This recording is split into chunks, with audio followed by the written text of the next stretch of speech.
Bonjour à tous, bienvenue dans cette nouvelle vidéo, une vidéo un peu exceptionnelle dans laquelle on va reprendre ce qu'on avait déjà fait dans le passé, à savoir, je vais vous montrer et vous expliquer comment créer votre propre script pour générer des adresses email à partir d'un groupe public de Facebook et récupérer des emails dans des listes pour pouvoir faire des lookalikes dans Facebook Manager et pouvoir lancer vos pubs sur ces lookalikes. Donc en gros, récupérer des emails et générer des emails à partir de groupes publics Facebook. Donc ce petit script en fait c'est la version 2 puisque la version 1 ne fonctionne plus depuis la mise à jour de Facebook et les problèmes de fuite qu'il y avait eu sur l'Angleterre et l'Amérique là. Et les US, et du coup il a fallu que je revoie ce petit bout de script et que je le remodifie. Donc du coup on va voir comment il fonctionne aujourd'hui ensemble. Donc je vais vous expliquer le fonctionnement, les clés, et je vais essayer de le faire le plus clair possible pour que vous puissiez réaliser le vôtre aussi. Ça me permet notamment de régler un petit compte sur une vilainie qui a été faite. Donc vraiment c'est même pas une vilainie, hein. Je vais être clair avec les mots et je vais appeler un chat un chat. C'est ce que j'appelle un connard. Un connard pour moi c'est quoi? C'est quelqu'un qui connaît pas un sujet mais qui donne son avis dessus. Et d'ailleurs c'est même un super connard. On parle pas de connard, on parle de super connard. Le super connard c'est niveau au-dessus, c'est niveau 2, c'est juste avant le niveau 3 où il y a le boss de fin.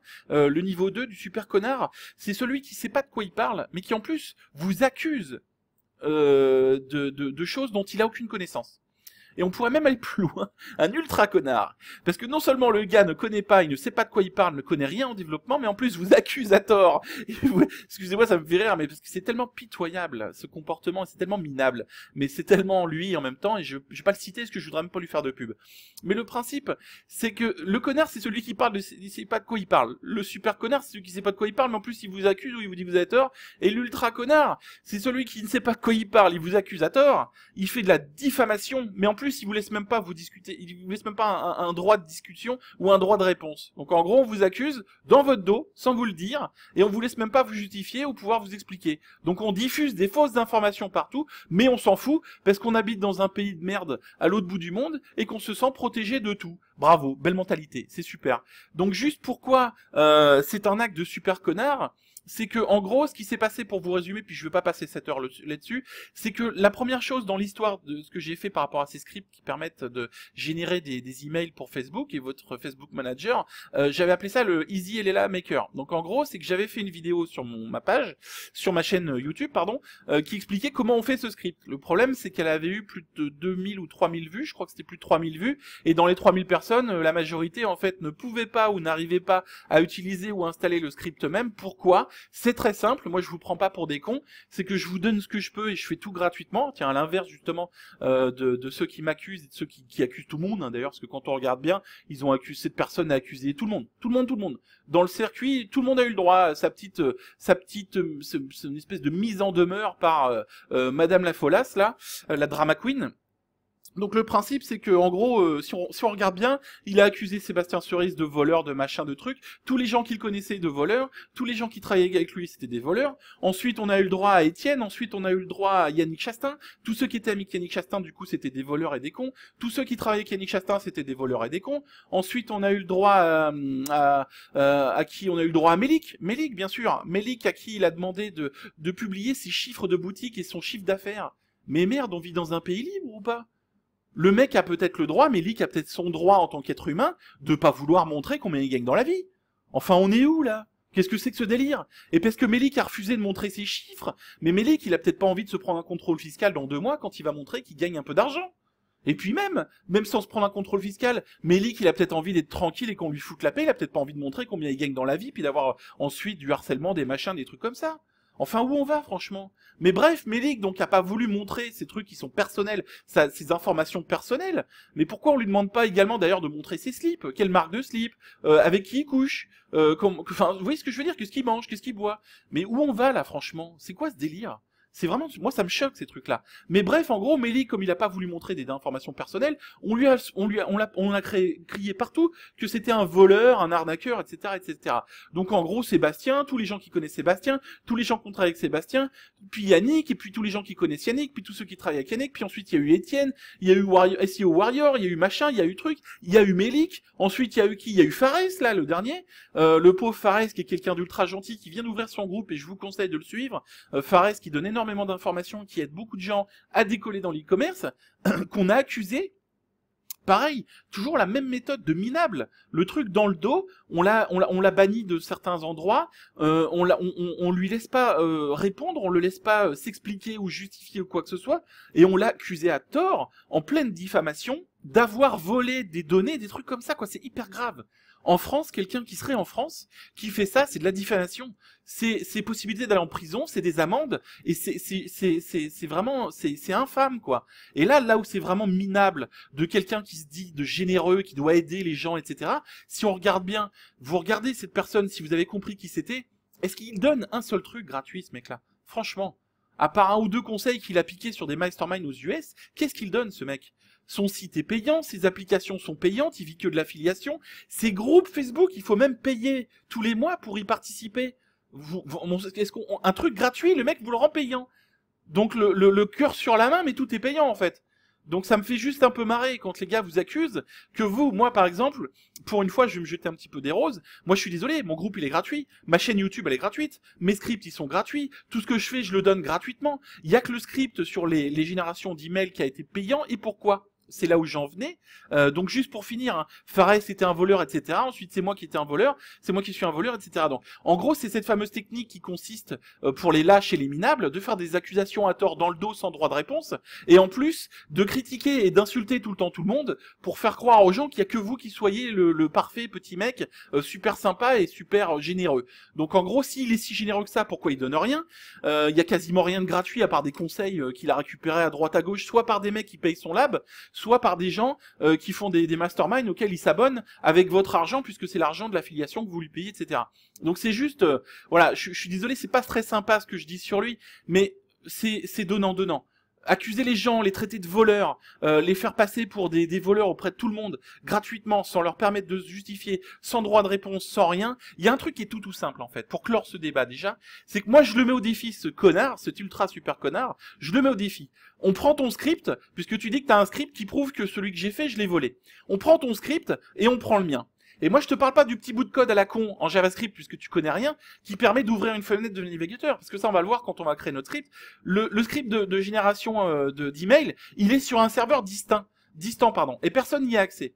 Donc le petit bout de code qui ouvre une fenêtre sur un navigateur, c'est une fenêtre sur un navigateur. Donc ce petit bout de code-là, tout le monde peut l'utiliser, tout le monde peut prendre le même, on s'en fout complètement. Parce que le cœur de la guerre, c'est le traitement des datas qui sont récupérées sur Facebook. Qu'est-ce qu'on en fait? Comment on les traite? Comment on les génère? Etc. etc. Moi j'ai plus de 600 lignes de code, on va les comparer une par une avec celles que tu as, et on verra, mon ami, en public, faisons ça sur un groupe public, comparons le tout, et on verra qui est le mytho, et on verra qui est le voleur.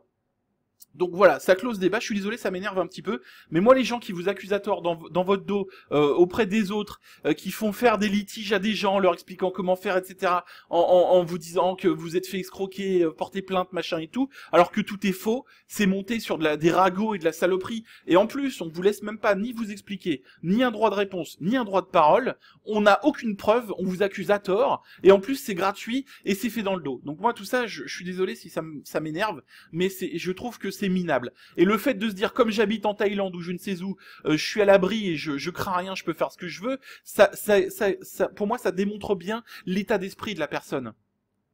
La façon de penser. De se dire, de toute façon, judiciairement, etc., je m'en fous, je suis à l'abri de tout, je suis loin. Vous voyez? Et de pas avoir le courage de venir en France s'expliquer, ou de même tout simplement parler avec les gens. De venir voir en disant, écoute, là, j'ai ton script, on me dit, ou j'ai l'impression que ton script, tu l'as volé. Et voilà, on regarde ensemble. Non, il y a rien de tout ça qui est fait. Ce sont des accusations à tort. Donc il y a une vraie volonté de nuire à des personnes qui donnent de leur temps et qui font des choses pour les autres. Et ça vient de qui? Ça vient de quelqu'un qui ne donne rien et qui fait tout payer. Ses accès au Facebook, ses accès au groupe, ses sites, ses machins, ses affiliations. Tout est payant, tout est une question de pognon. Qui vous fait la gueule si vous donnez pas vos 30 € par mois ou je sais pas quoi pour être dans son groupe, et qui est capable de vous bannir de partout si vous avez travaillé avec quelqu'un qu'il aime pas. Enfin, vous voyez, l'espèce de psychopathe de drama. Bref, voilà, je m'arrête parce que c'est de la perte de temps de parler ces gens-là. Ce serait comme patauger dans la merde, ça n'apportera rien. Donc je suis désolé pour mon langage et tout ça, mais je pense que beaucoup comprendront en écoutant et en comprenant ce qui s'est passé, même si je veux pas rentrer trop dans les détails. En gros, ce qui s'est passé, c'est que voilà, ce monsieur se permet, dans mon dos, dans ses groupes et ailleurs, d'aller dire que mon script a été volé en montrant ou en diffusant un petit bout de code sur un truc thaïlandais, chinois ou je sais pas quoi, qui marche même pas en plus parce que j'ai regardé, ça fonctionne même pas, et en disant regardez c'est la même chose. Bah ouais, ouvrir une fenêtre d'un navigateur, connard, c'est la même chose. Une fenêtre, c'est une fenêtre. Il y a une croix en haut, il y a un truc pour scroller s'il y a trop de données dedans, elle est ronde ou carrée. Tu peux changer la couleur ou le mettre en rond ou en carré. Une fenêtre, c'est une fenêtre, connard. Si tu connaissais 2-3 lignes de code, tu le saurais. Donc voilà, le débat est clos. Aujourd'hui, en tout cas, il est clos pour moi. Je parlerai plus de ce délire-là. Juste pour l'historique, donc pour revenir de ce qui s'est pour retenir ce qui s'était passé, c'est qu'à la base, j'ai fait une vidéo sur YouTube qui a fait un peu plus de 3000 vues. On s'en fout, hein, on est fait 500 ou 3000, c'est pas ça le débat. Je m'en fous complètement. Je cours pas derrière les vues. Le principe, c'est que cette vidéo, je l'ai faite dans laquelle la version 1 du script, je la donnais gratuitement. J'expliquais comment on fait, j'expliquais comment on l'installe, etc. Et là, le problème, c'est que dans les 3000 personnes, j'ai eu jusqu'à plus de 50 personnes par jour au lancement de la vidéo, qui m'ont contacté pour dire j'y arrive pas, ça marche pas, je sais pas comment faire, etc. Est-ce que tu peux m'aider? J'en ai aidé 2-3, mais le problème c'est que vous comprenez, vous avez des choses à faire, on est tous occupés par certaines tâches. Moi j'ai ma famille, j'ai mes enfants, je viens d'avoir un bébé, donc vous voyez ça me prend du temps, j'en suis super content, mais c'est comme ça. Le truc c'est que j'ai mes boutiques à gérer parce que j'ai relancé des boutiques parce que j'avais besoin de récupérer un peu de sous. Donc maintenant j'ai mes boutiques à gérer, j'ai mes propres recherches, j'ai le groupe, on est presque 2800 sur le groupe Facebook. D'ailleurs, je vous invite à nous rejoindre. Le groupe Facebook, lui, le nôtre, il est totalement gratuit. On vous demande 0 €. On a même créé une cagnotte avec l'argent du premier script. On a créé un site qui est une cagnotte qui vous permet de gagner jusqu'à 900 € plus des cadeaux, du coaching, des templates, des thèmes, enfin tout quoi. C'est un truc phénoménal grâce à Isabelle Nguyen que je vous invite à suivre, qui est une nana extraordinaire. Qui a donné beaucoup de son temps et qui donne beaucoup de son temps pour ce projet-là. Et du coup, vous voyez, nous, on donne tout gratuitement. On ne demande rien. Alors attention, je mets pas Isabelle dans cette histoire avec le crétin que je veux pas citer là. Elle n'a rien à voir avec ça. Elle s'en occupe pas et elle faisait même pas partie du script d'ailleurs sur les emails. Le script de génération d'emails, elle n'y a pas participé. Elle en faisait pas partie. Elle a pas travaillé dessus, donc je vois pas ce qu'elle ferait là-dedans. Mais bref, l'histoire, c'est juste pour vous dire que le premier script, j'ai fait une vidéo. Des gens très très nombreux m'ont écrit, tous les jours pour que je les aide. Le problème, c'est que voilà, entre mes boutiques, le groupe, la cagnotte, le script, ma famille, ma vie personnelle, le fait de vouloir regarder une série ou deux de temps en temps, les journées, vous savez comment c'est, parfois elles sont très courtes, et du coup j'ai pas pu répondre et aider 50 personnes par jour. C'est tout con, hein, faites un calcul, hein, je vais pas vous prendre la tête pendant 2 heures avec cette histoire-là, mais faites un calcul. Une personne qui arrive pas à installer son script, je peux pas le régler en 1 minute 30. Il faut que je lui montre, il faut que je le fasse avec elle, il faut qu'on installe TeamViewer pour travailler ensemble. Ça prend en moyenne à peu près, si vraiment je veux être au plus bas, au moins une demi-heure, mais je dirais même au moins 1 heure. 50 personnes par jour qui me demandent de l'aide, même si c'est pas toute la vie, même si c'est que pendant 15 jours, 50 personnes qui me demandent de l'aide, 50 fois 1 heure par jour, vous comprenez que ça rentre pas, hein. Il y a 8 heures dans une journée, il y a 24 heures, mais moi, je travaille pas la nuit, il faut que je dorme un peu, hein. Donc, puis j'aime avoir un peu de temps aussi à moi personnel. Donc voilà, je vais pas divaguer sur ces trucs-là. Je pense que voilà, vous comprenez. Je pense que vous comprenez que ça m'est blessé sur quelqu'un que je respectais, que je considérais comme un ami au début, qui avait l'air d'être quelqu'un de très gentil, qui promettait plein de choses, d'aider tout le monde, et puis finalement qui fait que des choses comme ça, d'attaques gratuites, de mensonges, d'arnaques et toutes ces saloperies-là en fait, puis qui vit dans sa cachette comme un lâche là. Bref, ce que je vous dis, c'est que je pense que vous comprenez que ça m'est blessé et que on n'aime pas. Je pense que vous non plus, vous aimeriez pas apprendre que sur des trucs on diffuse partout votre nom en vous traitant de voleur, de machin, d'escroc, qu'on oblige ou qu'on explique à des gens comment faire des faux litiges pour se faire rembourser ou je sais pas quoi. Enfin, faut imaginer la perfidie d'aller dire aux gens, faut que tu fasses ça comme ça et tout. Tu dis qu'il t'a volé en disant ça, blablabla. Enfin, vous voyez le côté minable de l'aspect, quoi. Déjà, faut avoir du temps à perdre pour faire ça. En plus, c'est ridicule parce que il y a aucun des litiges qui a été gagné. Il y en a un encore qui est en cours, mais c'est évident, c'est stupide, quoi. Les demandes sont ridicules, ça n'a pas de sens, quoi. Bref, je pense que vous comprenez pourquoi ça m'a un peu saoulé, et je vous propose tout simplement de passer au code. Alors pour passer au code, on va regarder vite fait comment il fonctionne déjà. Donc admettons, on est sur Facebook, on va rechercher, tiens, les chiens. Hop, donc du coup là dans la recherche, j'ai fait un mot-clé chien, je vais aller dans les groupes seulement, donc ici, et ici je vais afficher que les groupes publics. Et là je vais en prendre tiens un au hasard, je sais pas ce que chien, courant et sanglier, super, excellent choix. Donc voilà, on voit qu'il y a 4050 membres, donc l'idée c'est de cliquer sur la liste de tous les membres, on descend, on affiche quelques membres, ou la totalité d'ailleurs, si vous avez une machine qui tourne bien, parce que ça va nécessiter quand même pas mal de ressources. Et le script, comment il fonctionne? Donc on a créé un favori, vous voyez en dessous, email, JavaScript, SM égale true, etc. Donc ça c'est le petit bout de code qui ne sert qu'à ouvrir une fenêtre en gros. Donc c'est un petit bout de code, il a qu'une seule fonction, c'est ouvrir une fenêtre et envoyer de la data de Facebook sur le vrai script. Donc c'est sur un serveur distant, donc sur un autre, comment je pourrais vous expliquer ça, sur un autre ordinateur, sur un autre serveur, qui lui va faire le traitement. C'est là où on a des lignes de code et on a un fonctionnement qui est beaucoup plus complet, qui fait une analyse, qui génère les emails, etc., etc. Et du coup, à partir de là, le principe, il est très simple, c'est que ce bout de code-là qu'on m'accuse d'avoir volé ou je ne sais quoi, c'est un bout de code qui ouvre une fenêtre, donc il sert à rien. Mais bon, bref, voilà, passons. Donc en gros, ce qui se passe sur le fonctionnement du script, la fenêtre que vous ouvrez va vous permettre de faire un envoi de la data du groupe public qui va être traité dans votre code, analysé, traité, et qui va vous renvoyer et afficher une liste d'emails qui aura été générée. Et du coup, le principe, c'est que cette liste d'emails-là, vous pouvez la sélectionner, la copier, et la coller dans un fichier CSV ou l'importer directement dans votre Facebook Manager pour pouvoir faire des pour pouvoir faire des lookalikes. Voilà, donc le fonctionnement, on comprend à peu près comment ça fonctionne. Donc le principe, il est simple, c'est que là maintenant, on va regarder et je vais essayer de vous faire comprendre le plus simplement et le plus facilement possible comment créer comment créer un générateur d'email pour les groupes publics de Facebook. Donc le principe, c'est qu'on va avoir besoin de certaines choses. Donc, on va avoir besoin, par exemple, d'un serveur, déjà. Alors, c'est pour ça que je vous disais que certaines personnes, quand j'ai publié cette vidéo, évidemment, elle s'adresse pas à tout le monde. Alors, c'est une logique, je veux dire, si vous voulez. À quoi je pourrais comparer ça? Si je publiais, admettons que je sois un mécanicien, je publie une vidéo sur les nettoyages des conduits du tubulaire d'un moteur d'avion. Vous voyez ce que je veux dire? Bon, voilà. Il y a des gens qui vont être dans l'aviation, qui vont, par exemple, être hôtesse de l'air, etc., qui vont peut-être s'intéresser à cette vidéo-là. Si elles n'ont pas les compétences mécaniques pour le démantèlement et le fait de démonter un moteur, pour pouvoir aller nettoyer ces tuyaux, je sais pas ce que j'ai dit là, j'ai pris au hasard, ces personnes-là pourront pas avoir d'utilité avec cette vidéo. Là, c'est la même chose. C'est que là, je vous donne tout et j'avais donné pour la première version la totalité des informations, comment ça marche, comment on le fait, qu'est-ce qu'il faut faire, etc. Mais si vous ne savez pas maîtriser, créer et gérer un serveur web, ça va être compliqué pour vous.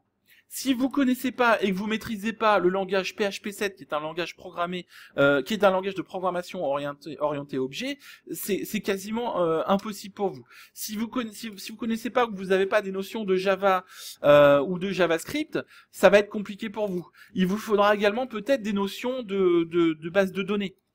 Type SQL ou MySQL. Donc là, je vais mettre une astérisque, parce que ça c'est pas obligatoire, mais ça peut être important.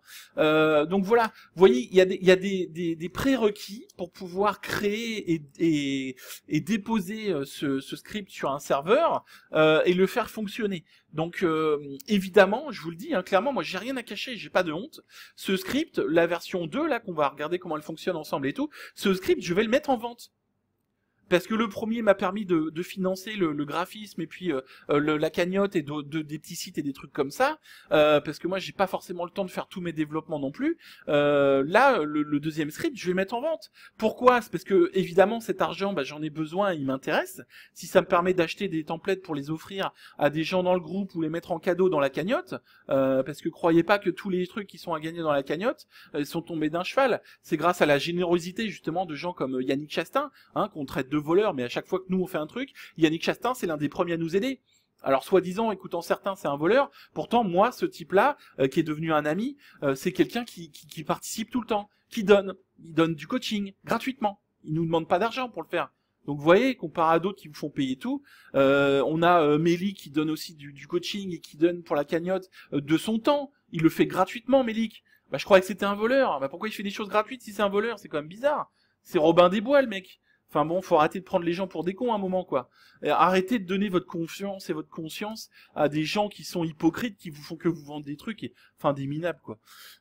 Donc bref, le principe, c'est que évidemment, ce script numéro 2, je vais le mettre en vente, et il sera disponible pour la totalité des gens. Et c'est là aussi où c'est intéressant, c'est que ce script, il vous permet de générer des emails et de créer des lookalikes. Je sais pas si vous imaginez, prenons un exemple concret déjà. Si vous achetez des emails sur Internet, on peut le faire. En France, tout ça, on peut acheter ce qu'on appelle des opt-in. On peut acheter des emails. Les listes d'emails, un catalogue d'emails, pour 10 000 emails, au minimum, selon mon expérience et mes recherches, puisque j'en ai quand même fait, à moins que j'ai tort, et je vous invite à me dire si vous voyez que ça coûte moins cher, etc., mais on s'en fout, c'est même pas le débat, au minimum 10 000 emails qui sont même pas qualifiés, c'est 500 € hors taxe. 500 € hors taxe pour seulement 10 000 emails. Là, on vous donne un script qui fonctionne, qui aura une capacité de vous faire autant d'emails que vous en voulez ou que vous pouvez en faire, et pour un prix, je sais plus combien on l'avait vendu. Le premier, je crois qu'on l'a vendu à 149 €. Donc 500 € pour 10 000, 500 € hors taxe en plus. Nous, c'était 149 € TTC, je crois qu'on avait vendu ça. Le principe, c'est que 500 € hors taxe pour 10 000 comparé à 149 € TTC pour en faire autant qu'on en veut le temps que le script fonctionne. Parce que voilà, on n'est pas responsable du fait que Facebook ait fait des modifications et que le script 1 n'ait plus marché. Et c'est pour ça que du coup, on fait la version 2 et que on est réactif entre guillemets, et qu'on est dépendant aussi de la plateforme de Facebook. Enfin bref, l'histoire étant que pour 149 €, tout le monde, ou 169, parce que je sais plus combien on l'a vendu, mais bref, pour un montant inférieur, disons, à 200 € TTC, vous avez accès à la possibilité de créer autant d'emails que vous pouvez et que vous voulez. Donc du coup, ça n'a pas de prix quelque part, ce truc-là. Et le fait de le vendre, ça se justifie par le fait que ceux qui n'ont pas la possibilité de l'installer, parce qu'ils maîtrisent pas les web serveurs, qu'ils maîtrisent pas PHP 7, qu'ils maîtrisent pas le Java, les bases de données, etc., eux, ils ont peut-être envie quand même d'avoir le script. Moi, mathématiquement, je ne peux pas l'installer sur toutes les machines de toutes les personnes qui me le demandent. Donc le fait de le mettre en vente, ça permet de récupérer des fonds qui nous permettent d'alimenter la cagnotte, etc., ou de créer des petits sites pour aider les gens. Et d'un autre côté, ça permet à tout le monde de pouvoir l'avoir et de pas le réserver que et uniquement que aux gens qui sont des développeurs ou qui connaissent le développement. Et à la limite, si ceux qui savent développer pouvaient moi, je vous invite, sincèrement, et franchement, et je vous le demande, si c'est possible, ceux qui vont développer ce script et qui vont le réaliser, ce que je vous demande, et c'est officiel, c'est ma propriété intellectuelle, puisque c'est mon script, ma façon de le faire et ma façon de le réaliser. Moi, ce que je vous propose et je vous demande, ceux qui savent le développer et qui peuvent le faire, je vous demande d'aider ceux que vous connaissez à leur installer et à leur donner gratuitement. Donc moi le mien sera en vente et j'en ai rien à foutre si personne l'achète, si tout le monde l'a installé gratuitement. Au contraire, je vous dis tant mieux, je vous le dis clairement, c'est pour ça que je le donne et que vous allez l'avoir gratuit. Si ceux qui peuvent le faire et qui ont réussi à le faire ont la possibilité de partager et d'installer des serveurs chez les gens et de les aider à configurer et tout pour pouvoir le faire, s'il vous plaît, je vous incite et je vous autorise à le faire. Donc ça c'est clair et net. Donc là je m'engage par vidéo. Donc vous avez juste avec cette vidéo la preuve que je vous ai autorisé à utiliser mon script, que je vous donne gratuitement là ma méthode et tout ça pour l'affiler gratuitement à tous ceux qui savent pas le faire. Voilà. Comme ça on est d'équerre. On pourra m'accuser de voleur de je sais pas quoi. Hein, encore des trucs de connards là. Bref, passons à autre chose parce que ça va me gonfler. Donc le principe, on aura ces besoins-là. Maintenant, on va essayer d'avancer un petit peu, parce que ça fait quand même un bout de temps que je parle, et que ça risque d'être un peu long. Donc, en 1, on va faire quoi? On va récupérer, donc, la data. On peut mettre un 0, d'ailleurs. Imaginons que vous ayez un serveur distant, que vous vouliez le protéger un peu. On va vérifier la provenance. IP et autres. En gros, ça, c'est pas obligatoire. C'est que le principe, c'est tout simple. C'est que, en gros, si vous voulez sécuriser votre serveur, pour que ça soit que vous qui utilisiez ce script, le principe, il est assez simple. C'est que vous allez, si vous avez une IP fixe, vous allez enregistrer votre IP dans un endroit, la déclarer, et en fait, à chaque fois que quelqu'un va faire appel à votre script sur votre serveur, vous vérifiez que l'IP soit la même, et du coup, si c'est pas la même, vous fermez le truc et vous bloquez les accès. Comme ça protège un petit peu votre serveur. Un petit peu de sécurité, ça fait jamais de mal. Donc en 2, on va récupérer la data depuis les groupes publics de Facebook. Pourquoi des groupes publics? Je vais repasser encore 20 minutes à parler. Pour faire court, ce que moi je vous demande de faire, et ce que je vous incite à faire, et ce qui est logique, mais bon, ça m'en mange pas de pain de le dire, c'est de faire les choses légalement. Le fait de générer des emails, c'est pas illégal. Le fait de récupérer de la data qui est publique sur Facebook, c'est pas illégal. Ça dépend de ce que vous en faites et comment vous traitez votre data. Là, vous récupérez de la data, vous générez des emails et vous créez des lookalikes dans Facebook. Donc vous récupérez de la data de Facebook qui va être utilisée dans Facebook. Si dans l'intermédiaire de ce laps de temps, vous ne faites pas de choses qui sont illégales, par exemple en France, il est totalement interdit d'envoyer des emailing à des gens si vous n'avez pas leur autorisation. Donc si vous utilisez ce script pour générer des emails, pour envoyer des emails, déjà d'une part, vous allez vous faire déglinguer chez Mailchimp ou Klaviyo ou les autres, parce que les emails que vous allez récupérer fonctionneront pas tous, et du coup vos emails seront pas qualifiés, donc ils seront pas propres, et vos comptes vont être bannis directement. En 10 minutes, vous serez banni de votre truc ou votre compte sera bloqué. Et de deux, c'est que vous encourez des peines pénales et des amendes et des procédures juridiques, etc. Donc moi, je vous invite à ne travailler que sur les groupes public de Facebook, même si ça fonctionne ailleurs. Je vous invite également à ne surtout pas faire d'emailing avec ce script, mais à ne bien l'utiliser que pour quoi il est fait, c'est-à-dire pour générer des lookalikes et des audiences dans votre Facebook Manager. Donc en 2, récupérer la data depuis le groupe public. En 2, on va vérifier. On va vérifier en premier la qualité et la valeur de la data. Donc en gros, on va vérifier que ce soit pas vide ce qu'on récupère ou que ce soit pas pourri. En 3, on va traiter et analyser, ou plutôt dans le sens inverse, on va analyser et traiter la data. On va la compartimenter. Ça s'écrit comme ça? Ouais, c'est bon.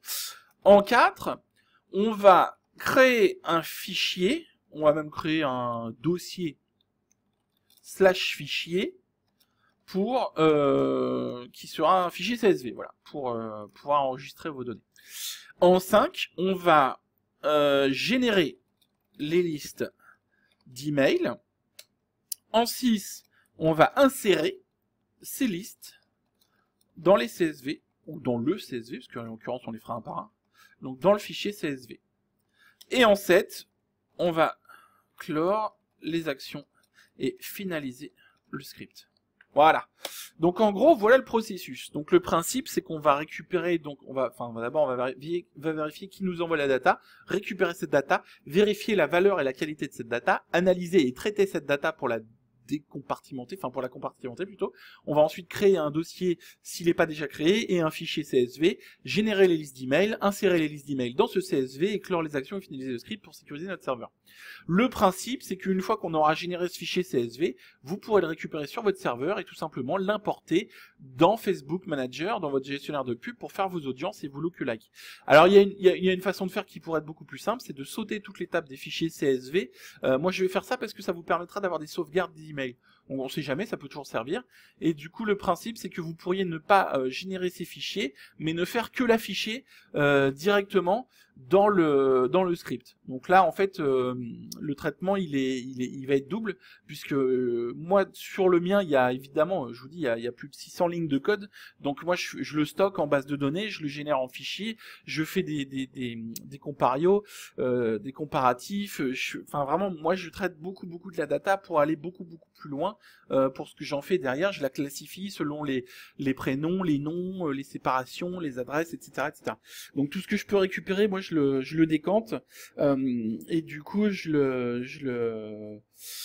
l'utilise un peu plus profondément à titre personnel, mais comme je vous l'ai dit, sans aucune malversation, sans aucune chose illégale, puisque je suis pas du tout d'emailing, tout ça, parce que c'est illégal. Bref, donc on est sur du PHP, donc on va commencer notre code. Donc on va créer les balises d'ouverture PHP qui vont nous permettre de faire le traitement. On va récupérer des données, donc on va déclarer une variable, on va la sous-conditionner, hop, Alors, tout simplement, je vais pas expliquer tout, hein. Je vous le dis clairement, parce que là, le principe, c'est pas que je vous apprenne à faire du PHP, hein, c'est un métier, donc c'est un langage complet, il me faudrait des heures et des heures, et que je veux pas que la vidéo dure pendant 14 heures non plus, voire 700. Le principe, c'est je vous dis ce que je fais. Pour ceux qui connaissent pas le développement, vous aurez juste qu'à copier-coller, par exemple, et puis à utiliser le script comme vous pourrez. En gros, c'est simple, c'est que je vais pas vous expliquer ce que c'est parce que ça me prendrait trop de temps, et ceux qui savent déjà le développement ou qui connaissent déjà par exemple le PHP, ils n'ont pas besoin qu'on leur explique puisqu'ils comprendront déjà. Bref, en gros, je déclare une variable, on va vérifier la pertinence et l'existence des données. Du coup, le principe, si j'oublie le dollar, ça va pas le faire. Donc on vérifie si ça existe. Ensuite, on vérifie si c'est pas vide. Hop, $post. Si les conditions sont bonnes et effectives, on déclare. Sinon, on va faire, tiens, un die. On va dire no data. Voilà, pas de data. Donc en gros, ce que je fais, c'est que je déclare une variable dans laquelle je vais vérifier que le postulat, donc les informations qui ont été postées depuis le groupe, existent, qu'elles sont pas vides, hein, évidemment. Et si c'est le cas, qu'elles existent et qu'elles sont pas vides, je les déclare dans cette variable. Si c'est pas le cas, j'arrête tout, je lui dis on die, donc on arrête tout, et je mets un message d'erreur qui dit no data. Ensuite, on a dit qu'on allait créer un fichier, donc on va faire $ de fichier égale et le nom de mon fichier. Donc ça, on le verra plus tard, nom de mon fichier. On va avoir un dossier qui va stocker le fichier. Hop, donc ici, mon dossier. Donc ce sera le nom de mon dossier. Et on va avoir un chemin, puisque le dossier sera stocké dans un endroit et comprendra le fichier. On remet au propre. Donc mon chemin, c'est tout simple, hein, c'est pour ça que je disais qu'il fallait des connaissances sur la gestion de serveur également. Il sera stocké, donc 3W, data, export, email, et puis le dossier. Donc en gros, on va pouvoir faire ensuite une vérification, mais on va d'abord commencer par...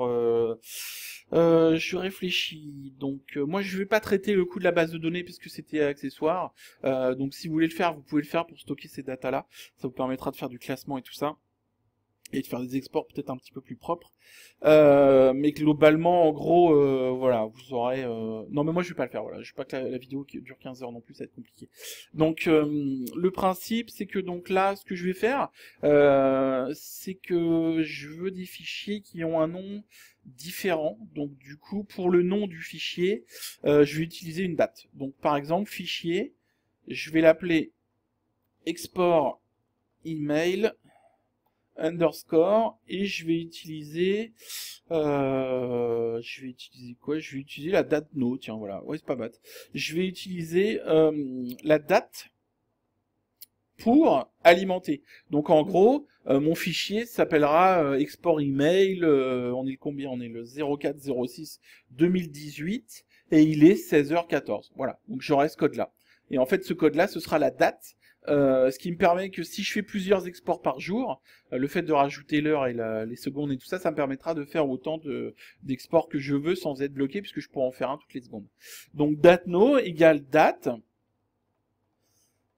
Hop, la valeur de date qui est donc, je vais mettre quoi? J'ai dit le.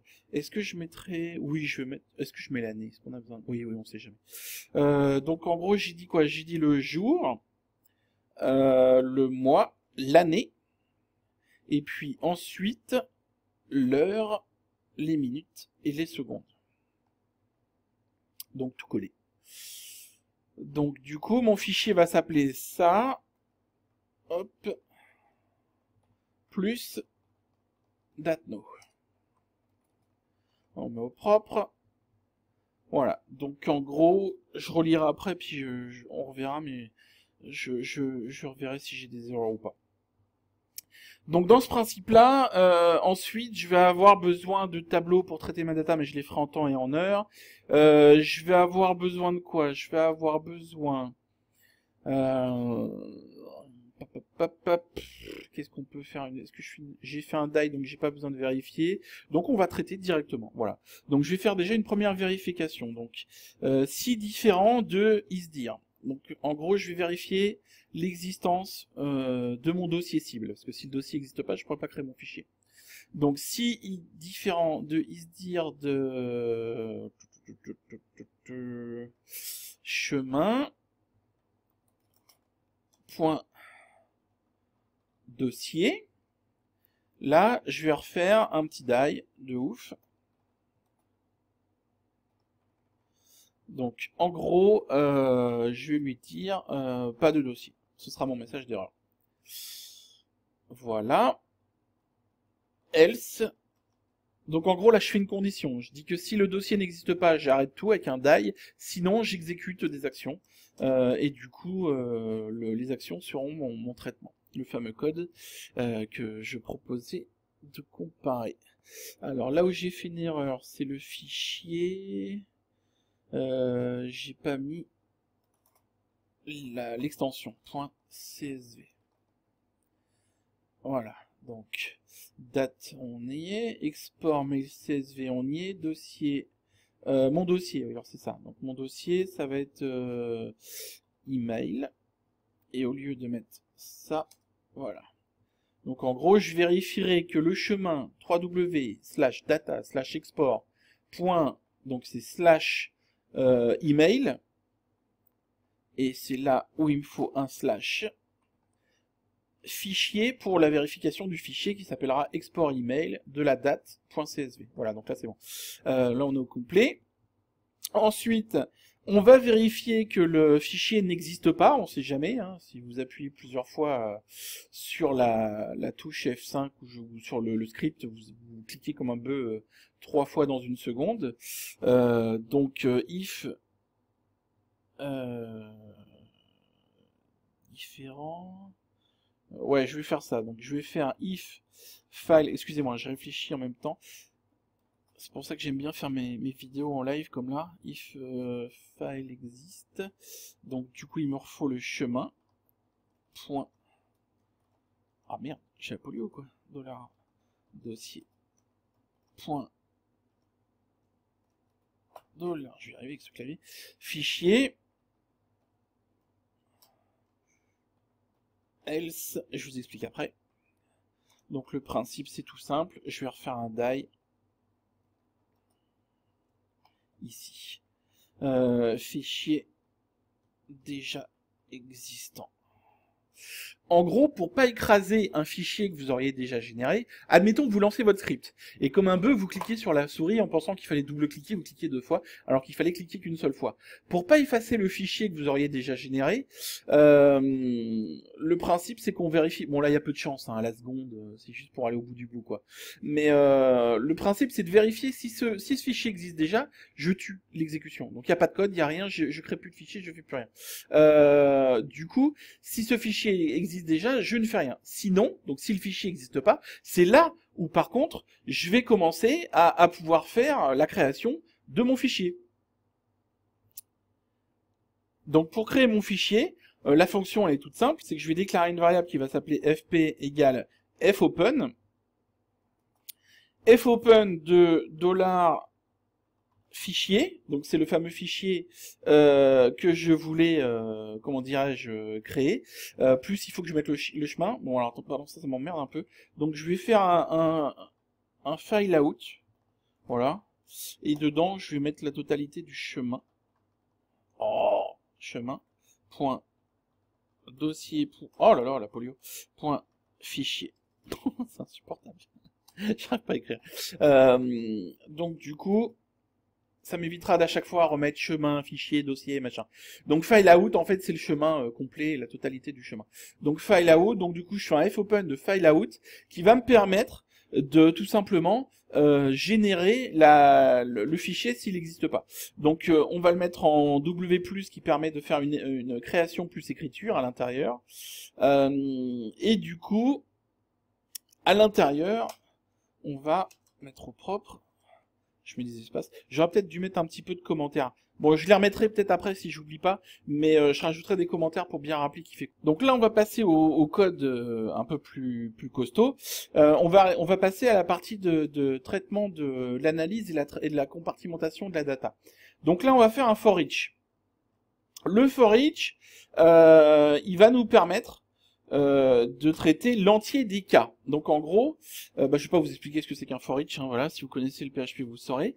Mais en gros, je vais récupérer donc ma valeur déclarative du poste, donc celle qu'on a déclarée plus haut, et comme cette valeur de déclaration, donc cette variable, elle va contenir plusieurs datas. C'est tout simple, hein, c'est que en gros, le principe c'est que le groupe, à travers le script, va m'envoyer plusieurs informations, donc il faudra que j'en traite plusieurs. For, c'est pour, each, c'est chacune, donc pour chacune des informations contenues dans poste. Donc en gros, je scinde la totalité des informations qui sont envoyées ligne par ligne. Donc for each $as, moi je fais ça assez simplement, kv, donc qui k et v comme value. Donc pour chacune des données qui sont stockées dans le poste, je les déclare en tant que key avec une allocation à leur valeur. Ça va me permettre de faire un traitement sur la clé et un traitement sur la valeur. Donc tout simplement de faire un double traitement sur le type de données qui sont concentrées dans le flux et dans la variable. Donc là ensuite, je vais faire une petite vérification puisque je connais le contenu de la data qui va nous permettre, hop, de vérifier à quel moment je coupe et à quel moment je scinde la data qui m'est fournie. Donc pour ma vérification, je vais vérifier si la valeur de chacune des clés contient le terme égal. Et donc du coup, à chaque fois que je vais rencontrer ce terme égal, je vais faire un $ de data égal explode, donc hop, séparateur commun le égal, que je vais engranger en V.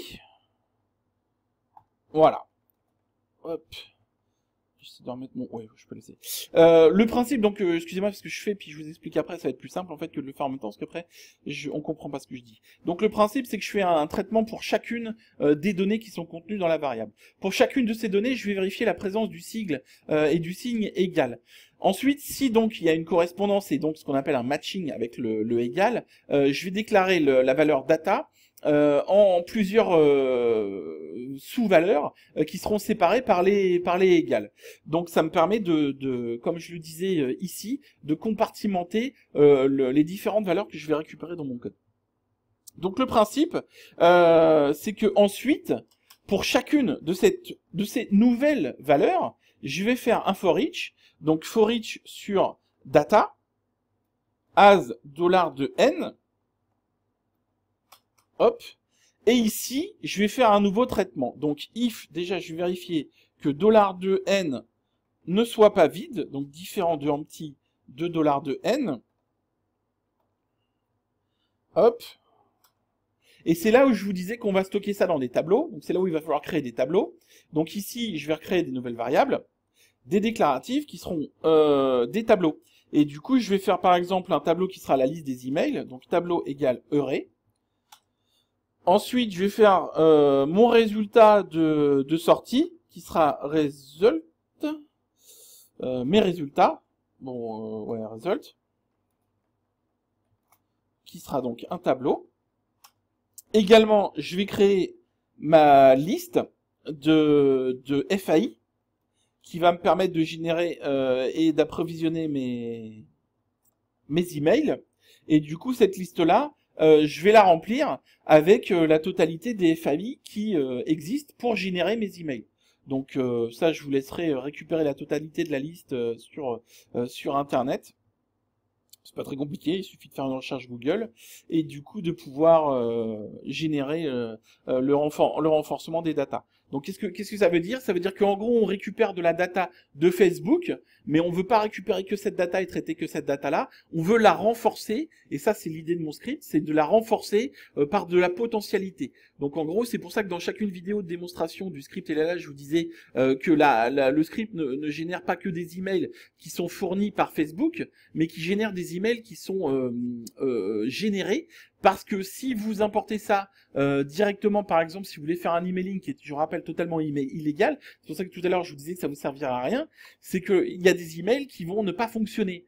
Mais pourquoi le faire? C'est que si un email ne fonctionne plus, il peut fonctionner sur un autre format. En gros, ce que je veux dire, c'est comment je pourrais expliquer ça simplement, c'est qu'imaginez que vous soyez inscrit, vous, sur un groupe Facebook public, et vous aviez mis votre nom toto@hotmail.fr.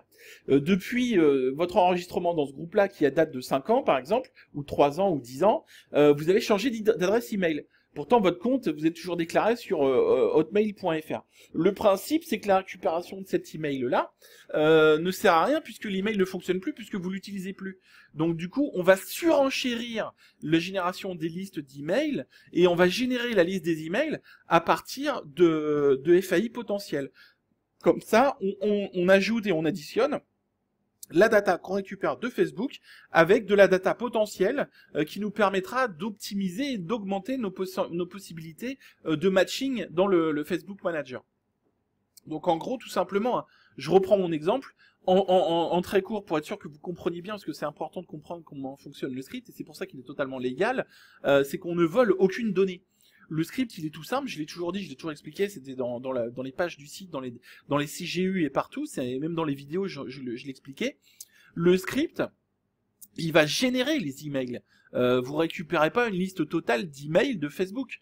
Donc le principe, c'est que pour augmenter les chances de matching dans le Facebook Manager, on va ajouter à ce qu'on récupère des emails potentiels, ce qui fait que si on prend notre cas pratique, imaginez, vous avez créé un compte sur Facebook il y a 5 ans, vous avez changé d'adresse email, vous avez perdu votre mot de passe, vous recréez une adresse email, vous recréez un compte Facebook. Bon, j'imagine, hein, j'invente un peu, mais c'est pour donner un exemple concret.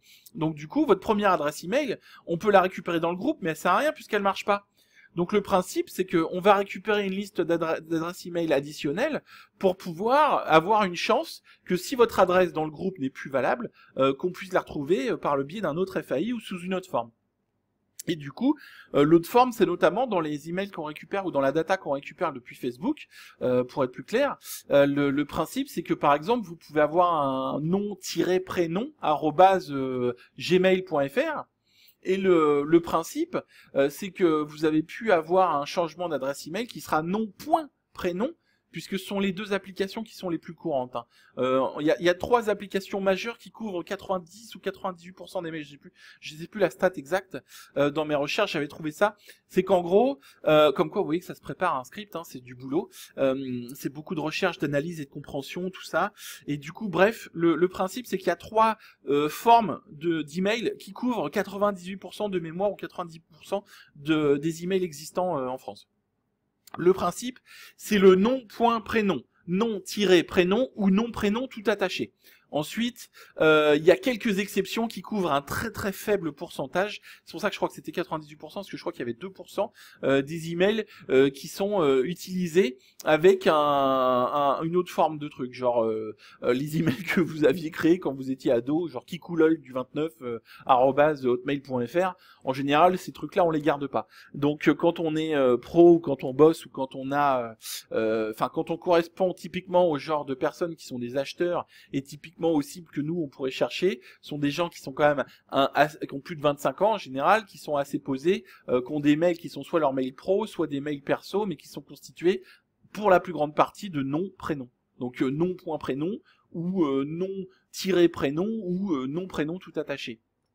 Et dans le script, pourquoi moi j'ai plus de 600 lignes, parce qu'aujourd'hui vous n'aurez pas 600 lignes, parce que sinon la vidéo durerait 14 jours, le principe, c'est que vous pouvez aller beaucoup plus loin que ce qu'on va faire aujourd'hui, dans votre décantation, dans votre compartimentation de la data. C'est que la récupération de la data, vous pouvez générer en plus, par exemple, un scindement sur le prénom. Vous mettez que la première lettre du prénom. C'est potentiellement possible. Il y a des gens qui s'appellent par exemple Monique Ralala, son email peut être m.ralala. @gmail.fr, hotmail.fr, Youlook, je sais pas quoi machin. Vous voyez ce que je veux dire? Donc là, le script, c'est vraiment important, c'est de générer de l'ouverture. Alors faites attention, c'est que plus vous allez générer de l'ouverture dans votre analyse et dans votre scindement de la data, plus vous allez générer de la consommation de flux et de connexion. En gros, pour faire clair, plus vous allez avoir de traitement, plus ça va être volumineux. Plus c'est volumineux, plus il faudra de temps à votre ordinateur pour le traiter et à Internet pour vous envoyer les datas. Donc faites gaffe, c'est que si vous faites trop de data, trop de traitement, trop de scindement, trop de FAI, trop de ci, trop de ça, à un moment, quand vous allez cliquer sur votre bouton sur Facebook pour récupérer les emails, c'est pas 5 secondes que ça va prendre, c'est 5 heures. Donc faites attention de ne pas générer 1,3 milliard d'emails pour une liste de récupération où vous en aviez que 100. C'est ça que je veux dire. Donc il faut aller au bout du bout, mais il faut le faire efficientement et efficacement et en base à des mesures statistiques. C'est que si vous savez qu'il y a la stat qui est trouvable sur Internet, qui dit que 90 ou 98% des gens ont un email qui est constitué de nom.prénom, nom-prénom, nom et prénom attachés, faites que ces trois formes-là. Vous couvrirez déjà de 98% de la population. Et pour les 2% restants, est-ce que ça vaut le coup que mon script tourne pendant 5 heures pour récupérer 2% des emails? Je suis pas certain. Donc il y a un ratio à faire. Donc voilà, il y a des emails ça existe, hein, il y a des emails qui n'ont rien à voir avec le nom-prénom. Ils font partie des 2% restants. Donc on s'en fout. Nous, on n'est pas là pour récupérer une liste exhaustive de tous les emails, de tous les membres, de tous les groupes. On est là pour générer des emails et des listings d'emails, pour créer des audiences. Donc moi, même s'il y a un groupe qui comprend 100 millions de personnes, si je récupère que 10 ou 20 000 ou 30 000 emails, mais je m'en fous. Parce qu'il m'en faut que 200 pour faire une lookalike. Donc si j'en récupère 5 000 ou 2 000 ou 10 000 ou 20 000, c'est largement suffisant pour faire plein de pubs. Donc du coup, ça me suffit. Et puis de toute façon, un traitement sur 1 million d'emails, ou enfin je dis pas, je pense pas qu'il y ait des groupes avec 1 million d'abonnés, mais de membres, mais même si c'est 300 000 membres ou 500 000 membres, enfin si en plus il doit y avoir des groupes avec plus d'1 million, je suis bête. Mais bref, c'est pas une course à la quantité, c'est une course au matching, donc pas vraiment à la qualité, mais au matching. C'est-à-dire que je vais proposer un maximum d'emails pour que Facebook trouve les utilisateurs qui correspondent à ça et pouvoir générer des audiences. C'est tout. Donc à partir de là, j'en étais où? J'en étais à mon concept de vérifier la valeur du nouveau... déclaration de n dans la valeur de data qu'on a explosé. Donc ensuite, vérification que n ne soit pas vide, évidemment. Si n n'est pas vide, c'est là où je vais insérer, que je vais commencer à insérer mes valeurs. Donc là, je vais faire de l'heure et push. Alors, faut pas que je me trompe, parce que c'est de mémoire, et l'heure et push, à chaque fois, je les fous à l'envers. Normalement, c'est tableau. Et ensuite, valeur, donc $ de n. Donc si je les ai pas mis à l'envers, le principe c'est que dans le tableau array email, donc dans le tableau email, je vais insérer ma valeur de n, qui est l'explosion de la valeur du poste par le sigle et par le signe égal. Donc vous voyez là, pour les gens là qui comprennent pas pourquoi ce script était à vendre, si là vous comprenez rien, que vous êtes largué, vous pourrez toujours copier-coller le code, ça c'est pas grave. Mais le principe, c'est que vous comprenez pourquoi ce script a été mis en vente, c'est que tout le monde n'a pas la possibilité de développer ce script-là. Tout le monde n'a pas la possibilité de le faire soi-même, même en le visionnant dans la vidéo comme je l'avais fait. Et du coup, c'est pour ça que ça nous permet de faire vous voyez, je travaille en même temps que je réfléchis et que je parle, du coup je sais plus ce que je dis. Donc je vais continuer à faire le script parce qu'on est presque à 1 heure de vidéo déjà et je pense que il faut pas que ça dure trop longtemps parce que ça va vous saouler au bout d'un moment. Array push, donc je vais insérer alors qu'est-ce que je voulais Ouais, c'est ça. Donc en gros, je vais récupérer les emails et je vais insérer une autre forme, comme ça nous donne un exemple. Donc dans $ de email, je vais insérer la data que je vais remplacer, donc replace ça par ça. D'ailleurs, je vais faire correctement. Ouvre, ferme, donc c'est bon. Faut que j'arrête de parler en même temps parce que sinon je vais faire des erreurs. Donc str replace, en fait, je vais remplacer la valeur du point par un tiret comme je vous disais tout à l'heure pour créer une nouvelle condition. Donc j'aurai un tableau avec un remplissage qui comprendra l'email fourni, l'email avec un tiret, et je peux le faire avec par exemple l'email qui remplacera tiret par un point, etc., etc. Donc c'est là où je disais, vous pouvez mettre autant de conditions que vous voulez, autant de traitements que vous voulez, et scinder votre data aussi bon nombre de fois que vous voulez faire. Donc une fois qu'on a fini ce for each, donc on est à ce niveau-là, et c'est là où je vais mettre un petit peu de commentaires peut-être, non je le mettrai après. Là on a donc renseigné et alimenté un premier tableau. Donc là vous voyez on l'a fait le plus simplement possible, on a récupéré la data, pour chacune des valeurs de la data, on les a scindées, on les a explosées pour les distances, pour comment dire, les distinguer par le sigle égal. Pour chacune des datas, ensuite, on les insère dans un tableau qui s'appelle email. Donc là, c'est pas hyper compliqué. À partir de là, on est dans un fonctionnement qui est plutôt simple. Et après, je vous dis, c'est à vous de complexifier votre traitement et votre travail pour y rajouter des notions, de la sécurité, le stocker en base de données, etc., etc. Donc ce traitement, il est plutôt facile à faire. Une fois qu'on a eu ce traitement de fait, on va commencer à générer les emails d'agrémentation. Donc ceux qui vont renforcer, enfin on va commencer à générer les listes d'emails pour faire une phrase toute simple. Donc il faut que j'arrête de parler en même temps et que je fasse les choses. Donc on refait un for each. Et ici, dans celui-là, on va travailler donc sur les datas qu'on vient de générer, donc sur email.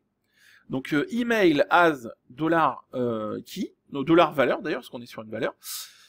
Ici, à partir de là, déjà, je peux faire une vérification que $de valeur ne soit pas vide.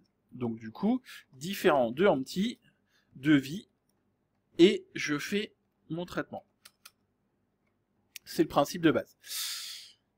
Une fois que j'ai vérifié que ma valeur de V n'est pas vide, je vais refaire un for each pour travailler sur l'alimentation de la liste des FAI.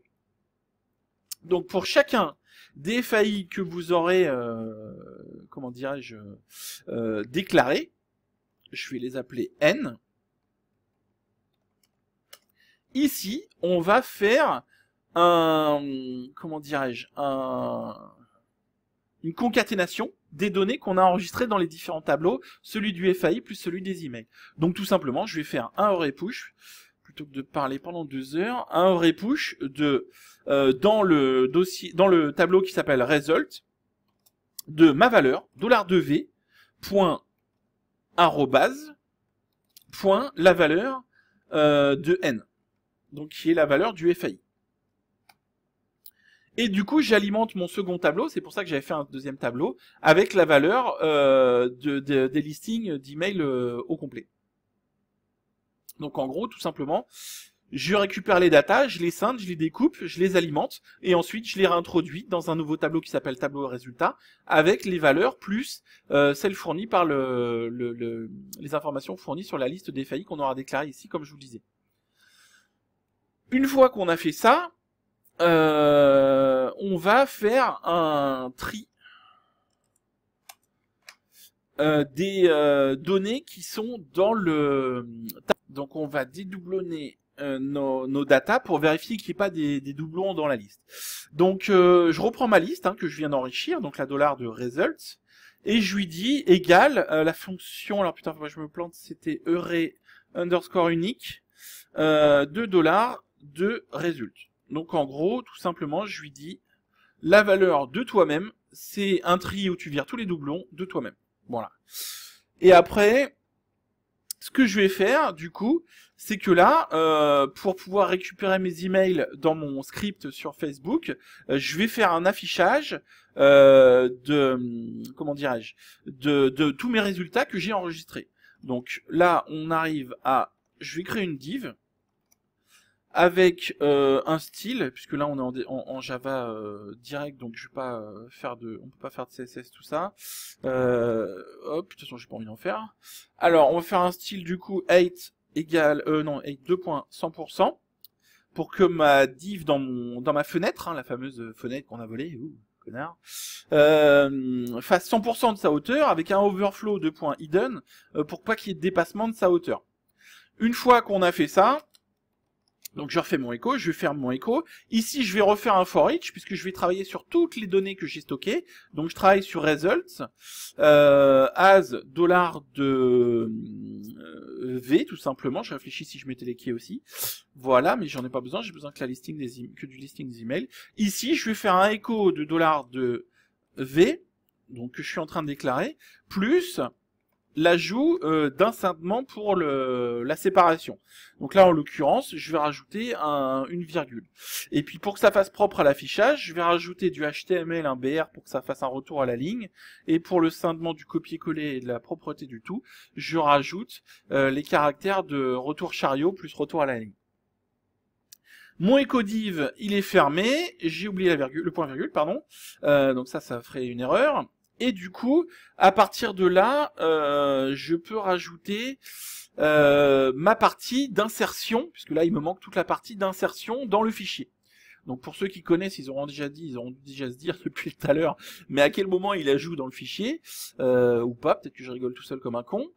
Mais du coup, le principe, c'est qu'à chaque traitement, on va rajouter une ligne qui va nous permettre de faire l'écriture dans notre fichier de la data de sortie. Donc typiquement, ici, là où j'enregistre les emails et où je remplis mon tableau de résultats, je vais faire un fwrite avec la valeur de sortie. Donc fwrite du fichier qui est $2fp, je crois qu'on l'a appelé, je sais même plus. Où est-ce qu'elle est ma ligne? Ouais, c'est ça, fp. Donc file open de file out. File out, c'est le chemin de dossier plus le nom du fichier. Le nom de fichier, c'est le nom du fichier plus la date en .csv. Donc en gros, à l'intérieur de ce fwrite de fp, donc le fichier qu'on a ouvert ou créé, enfin en l'occurrence qu'on a créé, je vais insérer mes données. Donc je vais insérer la même chose que j'ai ici. Hop. Plus la valeur de séparation. Donc virgule, anti-slash R, anti-slash N. Voilà. Donc ça, c'est pour que le scindement, quand vous ouvrirez votre fichier CSV, que toutes les listings d'emails soient avec des retours à la ligne. Donc évidemment, dans le traitement de la data que vous allez faire, vous pouvez, moi je vous le fais vraiment basique pour vous expliquer comment ça marche et pour le faire le plus rapidement possible. Mais pourquoi moi j'ai beaucoup de lignes de code aussi, c'est que je fais le traitement où j'insère de la data parallèle. En gros, c'est que pourquoi je fais ça, c'est que quand je vais envoyer mes données dans Facebook, dans mon Facebook Manager, pardon, pour générer mes audiences, si j'insère, comment je pourrais vous expliquer ça le plus simplement possible? Le matching de Facebook par rapport à des emails. Comment ça fonctionne? En gros, vous dites à Facebook, dans votre Facebook Manager, vous lui dites, voilà, je te présente des emails, est-ce que tu peux identifier des utilisateurs? Il identifie les utilisateurs, il voit qu'est-ce qu'ils aiment, qu'est-ce qu'ils like, qu'est-ce qu'ils font, quel âge ils ont, etc. Donc ça, nous, on s'en fout, ça nous concerne pas. On ne traite pas ces datas-là, on n'y a pas accès. Le principe, c'est que lui, il fait son matching, donc il fait les correspondances. C'est comme ça qu'il fait votre avatar pour votre pixel. Il sait que les gens qui ont acheté votre selle de cheval, ils aiment, je sais pas, Télépoche, le football, et puis ils ont entre 25 et 45 ans, et puis ils aiment le cheval, évidemment, et puis voilà. Donc le concept, c'est que pour faire ce matching par rapport aux data, il faut qu'il ait identifié l'utilisateur. C'est là où il vous sort l'audience. C'est pour ça que parfois, quand vous faites un export de vos clients, on vous dit pour faire une audience, il faut minimum, à partir d'un fichier client, il faut minimum 100 adresses. Mais si vous avez un petit peu d'expérience, vous voyez que quand vous ajoutez 100 adresses pile, ça marche quasiment jamais. Ça marche quasiment jamais parce que dans la liste des 100 personnes qui sont dans votre fichier client, c'est là où il faut bien comprendre pourquoi on va rajouter de la plus-value avec des FAI et tout ça. C'est que, prenons l'exemple le plus concret. Quand vous faites un export de 100 de vos clients dans votre boutique et que vous voulez générer une audience, les 100 ne suffisent quasiment jamais pas. On conseille d'en ajouter 200 et pas 100. Pourquoi? Parce que dans les 100 que vous allez ajouter, il y en a certains que Facebook va pas arriver à identifier. Parce qu'ils sont pas du bon pays, parce qu'ils sont pas l'email marche pas, ou parce qu'il arrive pas à reconnaître l'email, parce que la personne a changé d'email entre le moment où il a fait un achat sur votre boutique il y a 15 jours et le jour où vous faites l'export, et bah ouais, il s'est créé un nouveau compte où il a changé son compte email sur son compte Facebook, etc., etc. Tout est possible. Mais du coup, le principe, c'est ça, c'est que 100 emails ne suffisent pas. Donc du coup, on va surenchérir en mettant 200, c'est-à-dire plus du double. Donc vous comprenez pourquoi moi je suralimente, ma génération, elle est faite à partir des FAI. C'est que je fais la totalité de la liste des FAI pour suralimenter au cas où le mec il ait changé d'email ou ci ou ça. Vous voyez le principe. Là, le délire, c'est que le matching, il fonctionne par rapport à l'email. Mais dans le Facebook Manager, si vous regardez bien quand vous ajoutez des fichiers clients, si vous faites ça par copier-coller, vous avez la possibilité d'ajouter d'autres datas qui vont suralimenter l'email pour pouvoir amplifier les chances de faire le matching. Donc, en clair, qu'est-ce que ça veut dire? Ça veut dire que là, on fournit les emails, c'est super, c'est la meilleure façon de le faire, et la plus simple façon de le faire, je veux dire. Et du coup, la meilleure façon de le faire, ce serait d'aller plus loin, et c'est pour ça que moi j'ai beaucoup de lignes dans mon code, c'est que je n'ajoute pas que la liste des emails, je rajoute le nom, je rajoute le prénom avec des séparateurs. Je rajoute toutes les datas et toutes les informations que j'ai pu récupérer. Ce qui fait que si jamais Facebook, dans son matching des emails que vous fournissez, il n'arrive pas à identifier l'email, il a toujours un nom, un prénom, pour identifier la personne, ou d'autres datas. Et du coup, ça lui permet aussi de faire un matching s'il a plusieurs comptes. Par exemple, je dis n'importe quoi, je prends un cas au hasard, mais qui serait possible, ça doit jamais arriver, mais ça doit être possible.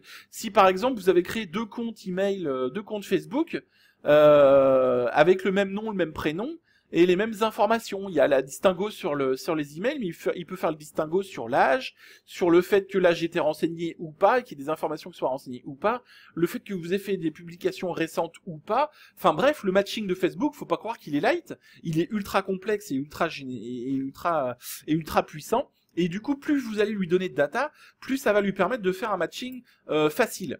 Donc du coup, à partir de ce moment-là, le script il va être plus efficace. Moi, le script que je vendrai, d'ailleurs, il est totalement complet. Hein. Il y a la totalité du traitement qui est fait.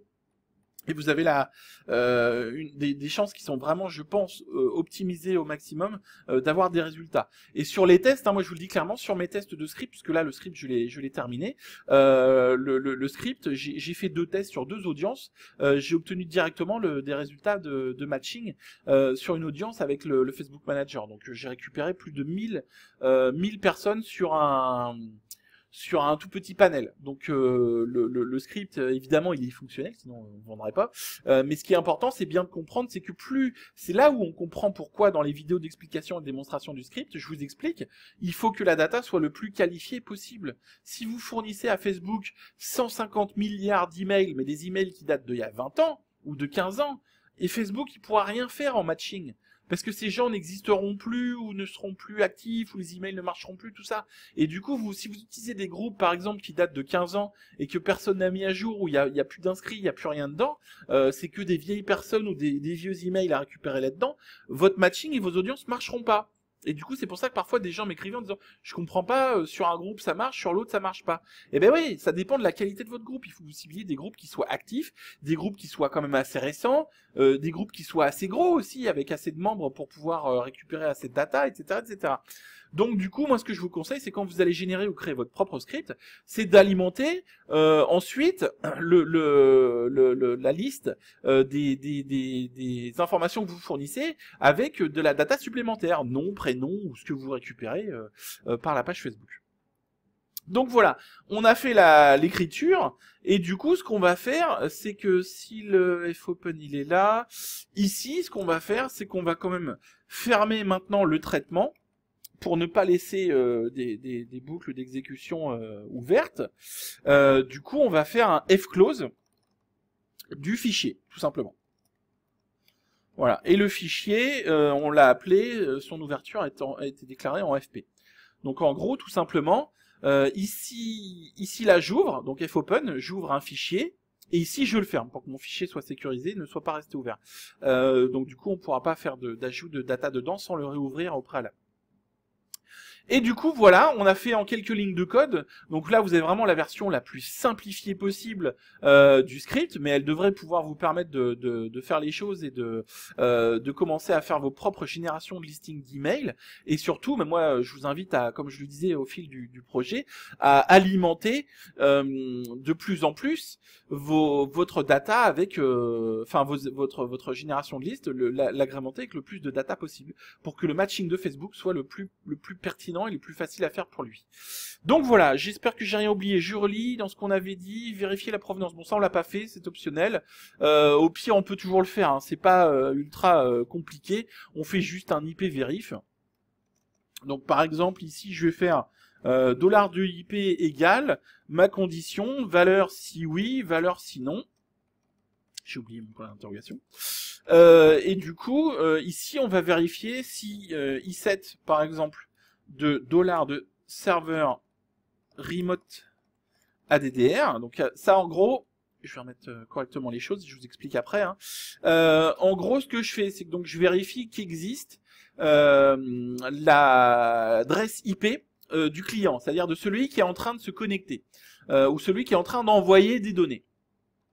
Et donc on va dire dollar de serveur, hop, remote ADDR, je vais y arriver, égal, et par exemple vous stockez votre adresse, putain c'est pas possible la polio là, votre propre adresse IP. Donc vous pouvez la trouver sur internet, hein, mon IP, ou de toute façon vous devriez savoir le faire si vous êtes là, en train de regarder cette vidéo-là. Donc le principe en fait c'est tout simple, c'est que si l'adresse remote ADDR, donc l'adresse IP existe, et que cette adresse IP est égale à la vôtre, vous faites un dollar de IP égale OK par exemple. Et en gros ce qui se passe c'est que si c'est pas correspondant, on refait un gros die de port qui va dire fuck off. Et c'est ici que vous mettez par exemple vous n'avez pas accès à cette section ou un truc genre va chier mes mères. Voilà, donc le principe il est tout simple, c'est que ici on vérifie juste par la provenance de l'IP la validation de l'accès au reste du traitement. Donc en gros, si l'IP n'est pas la vôtre, ce qui se passe c'est que le mec il va dégager et puis il va voir ailleurs. Donc on peut faire cette petite là, récupérer la data on l'a fait, vérifier la qualité on l'a fait, analyser, traiter on l'a fait, créer dossier et fichier on l'a fait, générer la liste d'emails on l'a fait, insérer dans les emails, dans les CSV on l'a fait, et clore les actions et finaliser le script on l'a fait. Donc du coup voilà, vous avez un script qui est fonctionnel, à vérifier que j'ai pas fait une petite erreur ou deux dans le code, mais de toute façon là l'idée c'était de vous expliquer comment faire et comment créer un propre script vous-même de génération d'email. Donc du coup si vous avez les connaissances pour PHP pour le faire, vous saurez la corriger. Donc voilà, bah écoutez, j'espère que ce script vous sera utile, je réinvite ceux qui sont capables de le faire et de le mettre en place, à le partager, à le donner à ceux qui sont pas capables, parce que ce script il est hyper intéressant, parce qu'il va vous permettre de générer des audiences avec des gens qui sont ciblés par rapport à vos mots-clés et votre recherche, et ça peut vous permettre de vous aider à vous lancer quand vous débutez le e-commerce, mais ça peut vous permettre aussi de générer quand vous avez déjà une boutique, des audiences et des lookalikes à partir de ces audiences sur des audiences qualifiées, donc je pense que script il a une grande valeur, même si c'est pas la solution absolue. Moi je suis pas là pour vous donner non plus des solutions. Si j'avais des solutions clés en main pour vous faire gagner 1 million d'euros, je vous donnerais directement la solution, et puis je l'utiliserai moi-même pour en gagner des millions, 2 millions. Mais bref, vous savez, l'e-commerce, tout le monde vous le dit, Yannick, Sébastien, tout ça, tous les gens vous le disent, c'est du travail, c'est des tests, c'est de la recherche, mais ces petits outils-là sont pas des outils miracles, vous voyez comment ça fonctionne, c'est de la logique en fait, on récupère de la data, on la traite, on l'insère, etc. Ces petits outils-là, auxquels enfin lesquels je vous donne et que vous pourriez faire vous-même. La preuve, des gens qui ont des connaissances en PHP peuvent très bien faire un script comme ça tout seul. Il suffit d'en avoir l'idée et puis de le faire. Le principe, c'est que ce petit outil-là peut vous aider et peut vous faire des audiences, gagner de l'argent, etc. Donc c'est pas la solution finale, c'est pas grâce à ça que vous serez multimilliardaire. Je l'espère, hein, mais je pense pas. Mais c'est des petits outils en plus qui vous permettent de vous lancer, qui vous permettent de travailler sur des nouvelles audiences, de travailler sur des nouvelles cibles, etc., etc. Et surtout de récupérer des audiences qui soient quand même assez qualifiées. Donc j'espère que ça vous aidera, c'est vraiment important. N'hésitez pas si vous êtes content sur les explications du fonctionnement. Donc là je vous répète, hein, la vidéo elle n'a pour but que de vous expliquer le fonctionnement et de vous donner un code primaire, donc les fondamentaux pour commencer à générer des listes d'emails. Là c'est pas le script complet, je vais le remettre en vente, ça sera la version 2, et du coup ceux qui n'ont pas envie de se tanner à créer un serveur, à développer, à faire les bases de données, les machins et tout, si vous n'avez pas envie de le faire, vous avez la possibilité de l'acheter. Le prix ce sera 149 ou 169, je sais plus combien on avait mis ça à vendre. Si des gens trouvent ça cher, bah je peux comprendre, personne n'est obligé de l'acheter. C'est comparer 500 € hors taxe pour 10 000 emails non qualifiés contre 149 ou 169 pour un truc qui vous en génère autant que vous pouvez, tant que le script fonctionne et tant que Facebook arrête de changer et de faire des conneries. Le principe il est assez simple, hein, c'est que 500 € pour 10 000 contre 149 ou 169 sur de l'illimité tant que ça fonctionne.